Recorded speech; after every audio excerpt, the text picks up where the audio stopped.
안녕하세요. 우리 아이 경제교실 강사 장지영입니다. 오늘은 박미지 선생님과 함께 초등학교 저학년 용돈교육에서 조금 더 들어가서 우리 집에서 저축과 투자를 어떻게 체험할 수 있는지 이야기 나눠보고자 합니다.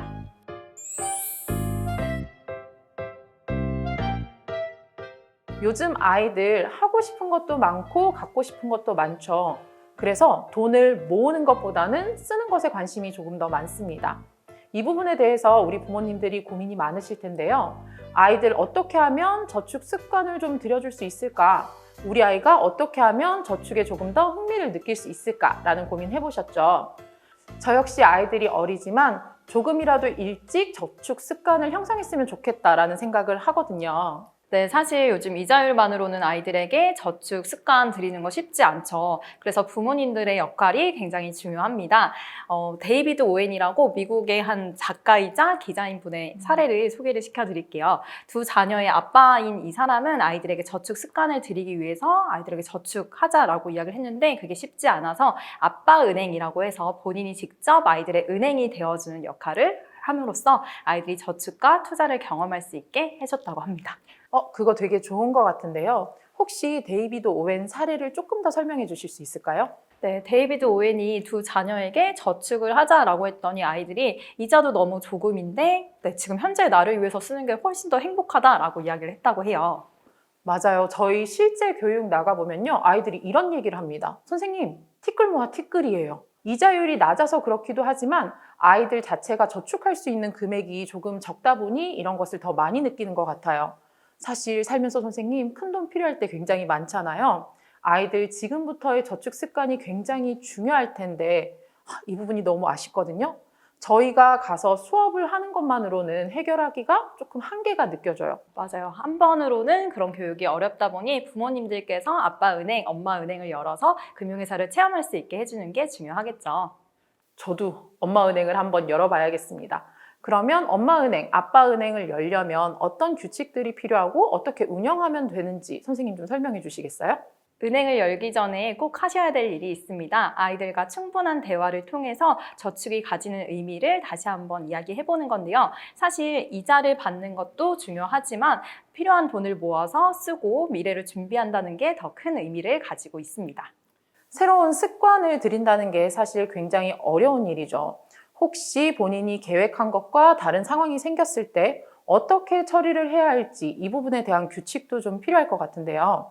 선생님, 금액을 모으다가 그 금액을 모으기가 조금 어렵다. 이 아이가 모은 돈이 생각보다 빨리 모이지 않는다라는 상황이 생겼을 때는 아이들이 3만 원 정도 모으면 부모님이 7만 원 정도를 지원해 주시거나 혹은 중간에 아이들이 계획 혹은 목표가 바뀌면 이런 것들을 수정할 수 있다라는 규칙도 함께 포함이 되면 좋겠네요. 네, 맞습니다.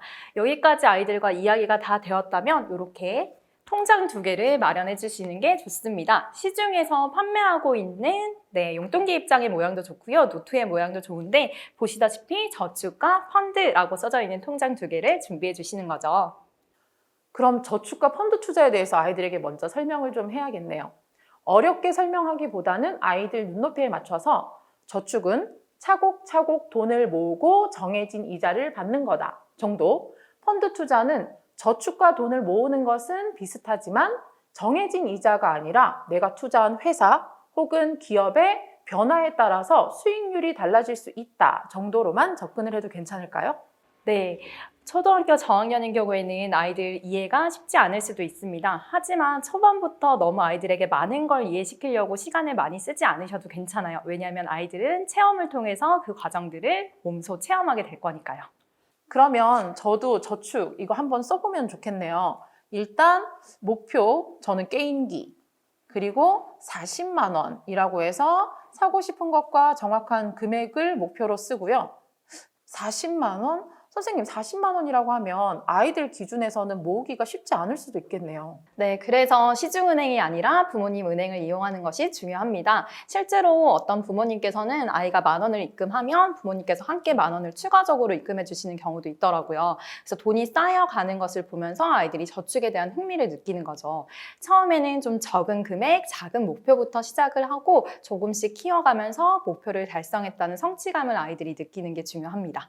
이자율 같은 경우에는 아이들이 처음에는 금액이 많지 않을 테니 조금 많은 이자를 주시고요. 시간이 지남에 따라서 조금 현실 감각을 느낄 수 있도록 시중 이자율에 맞춰 가시는 게 좋겠죠.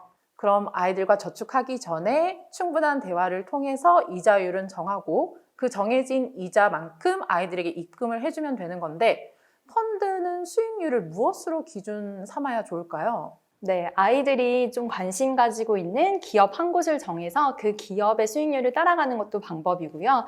우리나라에 있는 대표적인 회사들을 골라서 같이 투자를 해보자라고 해서 코스피 지수를 따라가는 것도 방법이 될 수 있습니다. 그쵸. 코스피 지수를 만약 기준으로 한다면 아이들이 조금 어려워할 수도 있기 때문에 숫자 변화에 너무 연연해하지 않고 왜 이렇게 수익이 생겼고 왜 손해가 생겼는지 그 이유에 대해서 조금 더 이야기를 하며 적용을 해주면 아이들에겐 조금 더 도움이 될 것 같네요.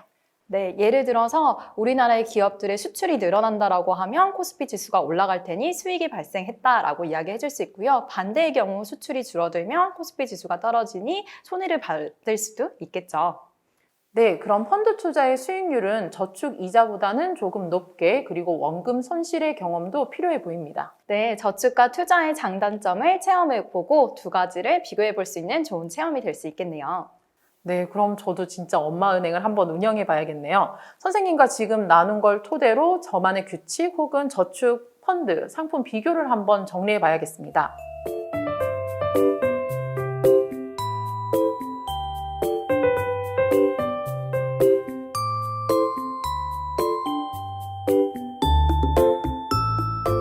네, 오늘 이야기 나눈 부분을 조금 정리해 봤는데요. 저축 이자율 지급 방법 그리고 인출과 관련된 규칙도 조금 필요하겠죠.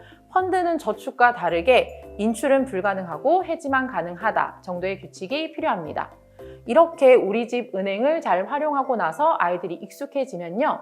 실제 금융회사들을 방문해서 실물 경제를 체험해보는 시간도 꼭 필요하겠죠.